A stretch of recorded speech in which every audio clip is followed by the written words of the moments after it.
Hello everyone, this is Faiza's blog. কেমন আছে আপনার সবাই? আশা করি ভালো আছেন। তো আজকে আপনাদেরকে আমি দেখাবো আমাদের নোয়াখালীর বিখ্যাত খোলা চা পিঠা। আর এটাকে সূত্রতে বলে হচ্ছে খোলা জালি পিঠা। তো এটা কিভাবে তৈরি করতে হয় সেটা আপনাদেরকে আমি দেখাবো। তো আপনাদের এই পিঠাটা বানানোর জন্য সবার আগে দরকার আতপ চালের গুঁড়ি। আর অবশ্যই আতপ চালের গুঁড়ি ইউজ করতে হবে, কারণ এটা হচ্ছে এটার বেসিক, এটা ছাড়া পিঠা হবে না। আর এর মধ্যে ঠান্ডা পানি দিয়ে আস্তে আস্তে করে এটাকে মেখে নিতে হবে। তারপর এটা যখন হালকা একটু গাঢ় হবে, তখন এর মধ্যে আপনারা ফুটন্ত গরম পানি দিবেন।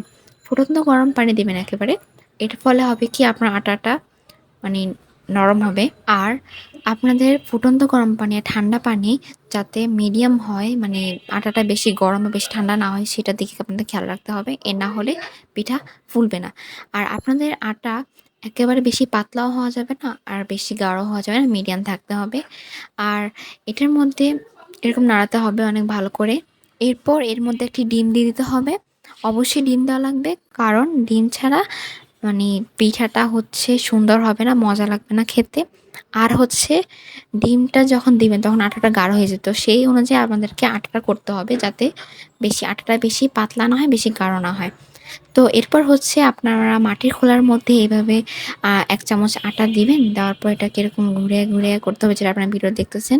ঘোরা ঘোরা করানোর পরে এটাকে এরকম চুলায় বসিয়ে দিবেন। এরপর ঢাকনা দিয়ে ঢেকে দিবেন। কিছুক্ষণ পর এটা উঠাবেন। তো আপনারা সেটা ভিডিও দেখতে পাবেন। আর আপনারা অবশ্যই ওটা কমিয়ে দিবেন। আর পিঠা হওয়ার পর আপনি দেখতে পাবেন জালি জালি হয়ে থাকবে এরকম। তো এটা খুবই মজার একটা পিঠা, অনেক সুন্দর একটা পিঠা। আপনারা অবশ্যই ট্রাই করবেন।